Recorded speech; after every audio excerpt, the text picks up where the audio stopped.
Books and Beer is back. Unfortunately, last time it was very noisy. Yeah. So, sorry to the accidental superpower, Mr. Pierre Zahan.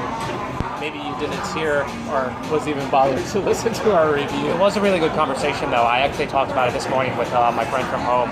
Really insightful stuff. So really 10 good. minutes. So maybe we should do it again one more time. Anyways, this new episode of Books and Beer. Today, I'm drinking a Telegraph White Out, my favorite style of beer. I'm drinking Tennant's Export. We got the cans today. So cheers to that. Hey, cheers, man. Books and Beers. All right, Zach, whose turn is it? It's yours, and we're talking some philosophical book. I believe I can't pronounce the title of it off the top of my head. What is it? So, well, I decided that because last time I went, I talked about a biography of Buddha, and it's one of those things that I said, why don't I quickly read one of his books? And then I was like, oh, that was interesting. Why don't I check out, the three teachers of China? So I'm going to be covering the three main teachers of China: Buddha, Lao Tzu, Confucius, and we're going to talk about what they did and what I think of it as a Western perspective. Because definitely I have opinions that clash with it, but I don't know, it was a cool 2 weeks going through them. But today, Lao Tzu. And the Tao Te Ching. Tao Te Ching. That's what we're talking about. So when I think of Tao, I think Taoism. Yep. So is that correct? Yeah, it's interesting because when you actually look at the Tao Te Ching, it doesn't really read like a religion. It's more of it's definitely like a way of life. But eventually they made it a religion that the actual book doesn't really talk about many like celestial beings or anything. The Tao is considered just kind of the force of the universe. But yeah. So what's the book about? Okay. Tao Te Ching. So the book is about pretty much the insides of Lao Tzu, who was an old he used to work with as an advisor and everything. He got tired of the way China was going. He ended up walking away. And before he went into the mountains, he said, please give me your teachings and I will write them down for you. I mean, it sounds cliche, but it's still awesome. But it's a thing that's unbelievable. And I talked about this with the Tao of Pu, and I said how much I like Taoism, how people confuse Taoism for Buddhism or Buddhism for Taoism. And the big thing, reading directly the teachings and having understanding a Western mentality and reflecting on what it is and what it did for China, I loved it.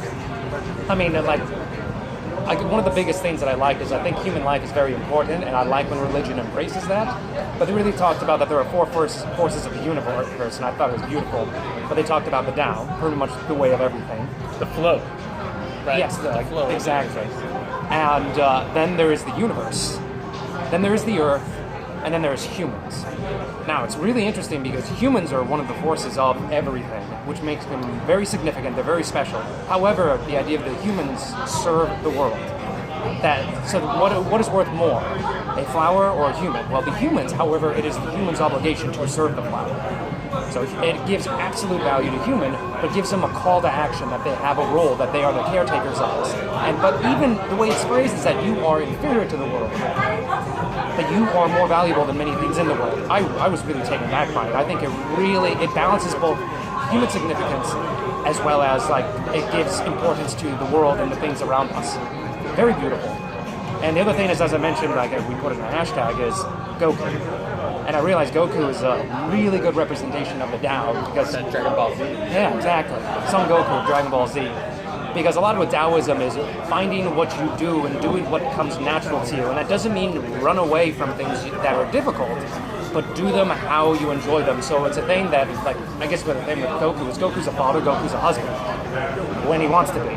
And this is a problem with Taoism where it's I don't really feel like taking care of my kids. It's not really my thing right now. I'm going to wander around. That's a part of Taoism, and that's a little unfortunate, but this is also what Goku was.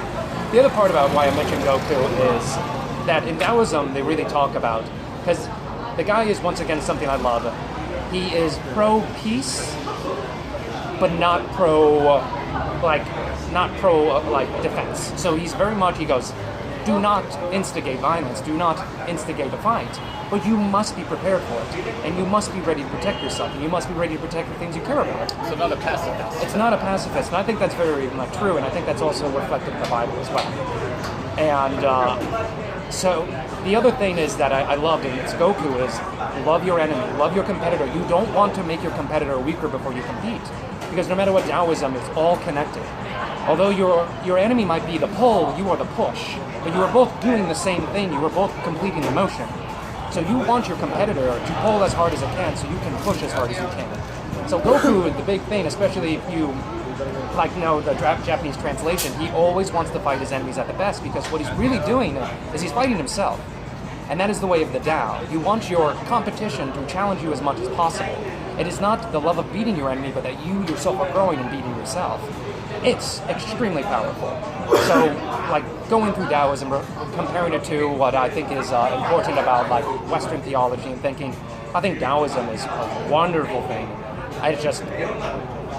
And I guess it's something great, because I don't think if we look at Western values, it doesn't it doesn't necessarily compete as a religion, and I think it is a really great complement without conflicting to like Western values. So I loved it. Oh, nice. So there you have it.